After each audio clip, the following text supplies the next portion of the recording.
This is ERi-TV, dear viewers. Welcome to English News Broadcast. I'm Anseba, and these are the major headlines for today.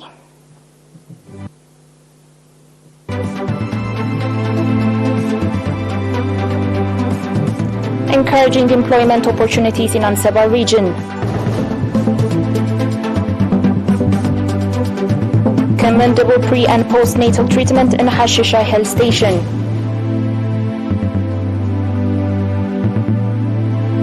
China says 60,000 people have died of COVID since early December.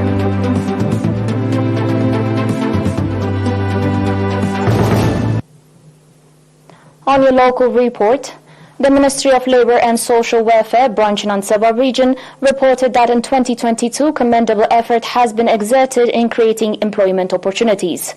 Mr. Tsahaye Hagos, head of Labour unit at the branch office, said that the unit has exerted effort related to inspection of work condition and labour relations, and out of the 179 people registered, 72% have got the opportunity of employment.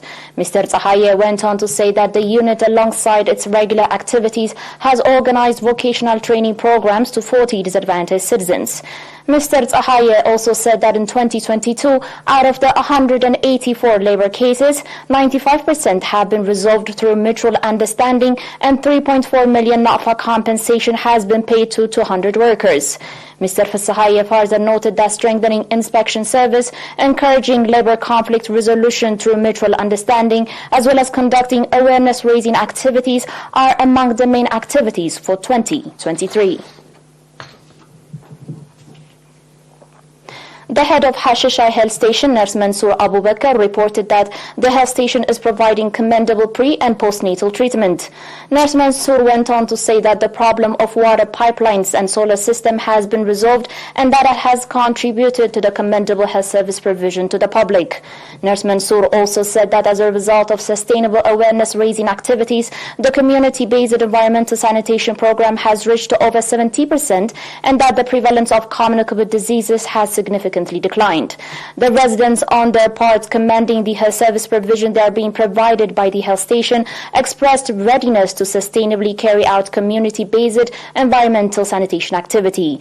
Hashisha Health Station, that is providing health service to residents of the administrative areas of Hashisha, Badob and Shalab, is located 20 kilometers northwest of Haggas town.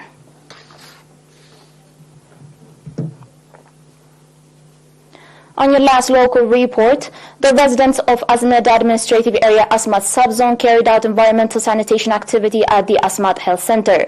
The sanitation program, in which over 260 people took part, included clearing mosquito breeding area.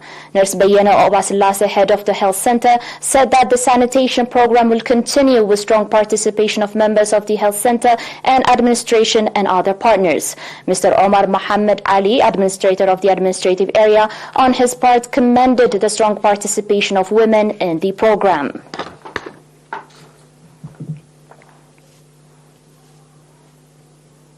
And I'll be back with your international reports after the short break.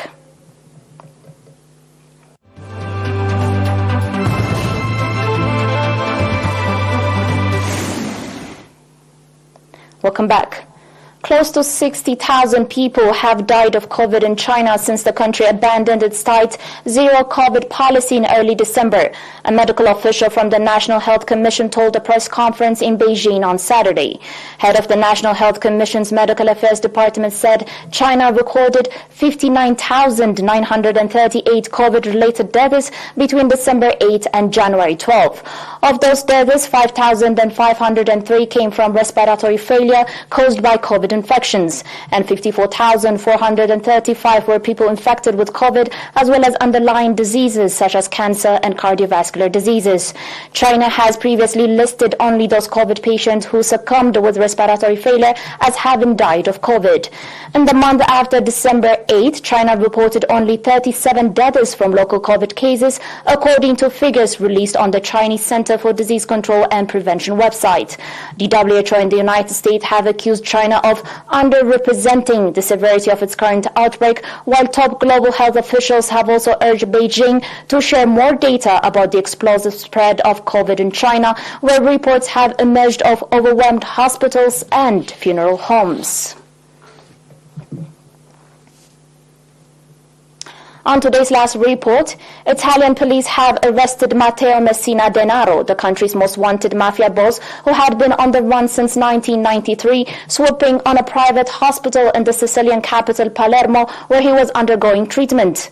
Police reported that they detained him at Palermo's La Maddalena hospital on Monday morning in the city's northern suburbs. Messina Denaro has been having appointments at the hospital for some time, Italy's ANSA news agency reported, adding that police had secretly moved officers into the building overnight to safeguard other patients. Italian's news agency said he is believed to be suffering from cancer. Prosecutors say Messina Denaro, 60 years old, is a boss of Sicily's Cosa Nostra mafia.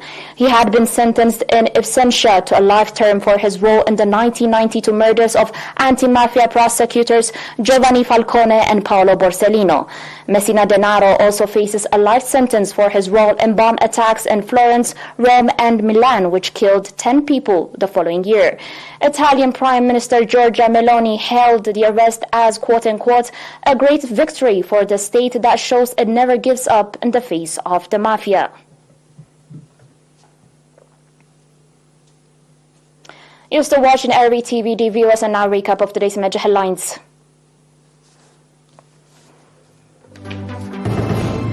Encouraging employment opportunities in Anseba region. Commendable pre- and postnatal treatment in Hashisha health station. China says 60,000 people have died of COVID since early December. And Italy arrests top mafia boss Messina Denaro at Sicilian hospital.